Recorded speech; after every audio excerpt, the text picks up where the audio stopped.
আমি জানি আমি কি আইন করতে যাচ্ছি, সেজন্য আমি চোখ বন্ধ করে সই করি যে এই গ্রামের সবাই মিথ্যা কথা বলে প্রথাগতভাবে। অর্থনৈতিক সুমারিতে যেই তথ্যগুলো নিয়ে আমরা সাধারণত কাজ করি, সেগুলোতে খুব বেশি লুকোচুরির সুযোগ নেই। আমাদের দেশে যত বিশেষজ্ঞ আছে তাদেরকে এক্সপার্ট কমিটিতে রাখছে এই এই সুমারির জন্য। তাদের একটা এক্সপার্ট কমিটি ছিল। আমি যদি সরকারের বাইরে থাকতাম তাহলে হয়তো এর এক্সপার্ট কমিটি থাকতে পারতাম, কিন্তু বা যেহেতু আমি ভেতরে আছি সেজন্য তারা যখন আমাদের যে আইনটা হবে তার আগেই আমি আইনটা ব্যক্তিগতভাবে প্রয়োগ করছি। সেটা হলো যে তারা যে ত্রৈমাসিক এখন জিডিপির একটা রিপোর্ট তৈরি করেন প্রবৃদ্ধির এবং ইনফ্লেশন, মূল্যস্ফীতির কোয়ার্টারলি একটা প্রতিবেদন তৈরি করে প্রকাশ করেন, জার্নালিস্টকে দেন। যেহেতু আগের নিয়ম আছে, ওনারা প্রথাগতভাবে পাইলে আমার সইটা নেন, কিন্তু আমি যখন সইটা করি আমি জানি আমি কি আইন করতে যাচ্ছি, সেজন্য আমি চোখ বন্ধ করে সই করি এবং পরের দিন আমি কাগজে দেখি যে আসলে ইনফ্লেশন রেট কত।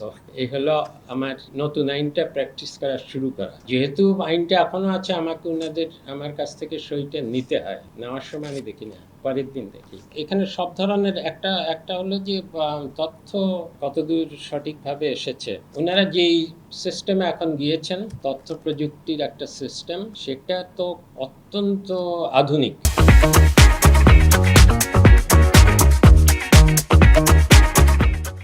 এটা গত পপুলেশন সেন্সাস, জনসংখ্যার সুমারি থেকে শুরু হয়েছে।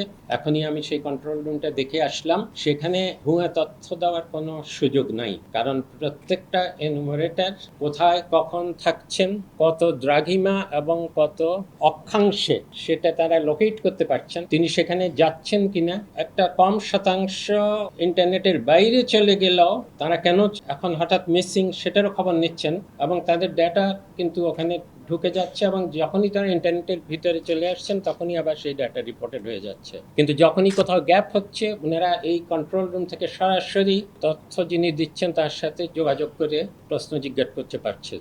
এই তথ্য প্রযুক্তিতে অন্তত ভুয়া রিপোর্টের কোনো সুযোগ নেই। যেটা থাকতে পারে সেটা যে প্রশ্ন উঠেছে, সঠিক তথ্য দিচ্ছেন কিনা। অর্থনৈতিক সুমারিতে যেই তথ্যগুলো নিয়ে আমরা সাধারণত কাজ করি, সেগুলোতে খুব বেশি লুকোচুরির সুযোগ নেই। সেটা হলো কয়টা প্রতিষ্ঠান আছে, বিভিন্ন ধরনের ব্যবসায়িক প্রতিষ্ঠানগুলোর একবার সংজ্ঞা দেওয়া থাকলে সেগুলো তো আর উঠে যায় না, সেখানে যাওয়া যায়। এখন সেই প্রতিষ্ঠানে কত সংখ্যার মানুষ কাজ করেন সেটাও লুকোচুরির খুব বেশি নাই। কিন্তু যে প্রশ্ন উঠেছে তাদের আয় ব্যয়ের হিসাব, আদম এই অর্থনৈতিক সুমারিতে আয় ব্যয়ের হিসাব ঠিক অত গুরুত্বপূর্ণ বিষয় নয়, বরং সাইজ, কতদূর কত সংখ্যা এমপ্লয়মেন্ট কর্মসংস্থান হচ্ছে, সাইজ অনুযায়ী ভাগ করা এন্টারপ্রাইজগুলোকে, এবং সেগুলো আস্তে আস্তে ক্রমাগতভাবে বছরের পর বছর আরও বড় ঊর্ধ্বে হচ্ছে কিনা, এই জিনিসে খুব লুকোচুরির বিষয় নাই।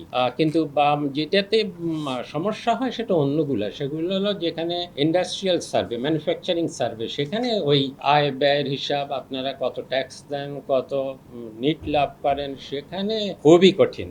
এবং এমনকি থানা ভিত্তিক যে আমাদের ইনকাম এক্সপেন্ডিচার সার্ভে যেটা হয়, যেটার ভিত্তিতে আমরা পভার্টি, দারিদ্র্য মাপি, সেখানেও সহজে একটা পরিবারের তাদের আসলে ব্যয় কত, আয় কত, বিশেষ করে যারা একদম প্রান্তিক গোষ্ঠী তাদের কাছ থেকেও পাওয়া কঠিন।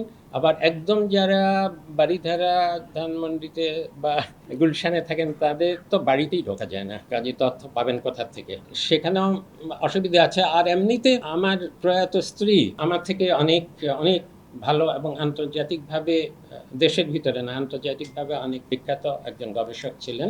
তিনি কিন্তু গ্রামে, বাংলাদেশে গ্রামে গ্রামে যেতেন এবং তার একটা ডায়েরি থাকতো।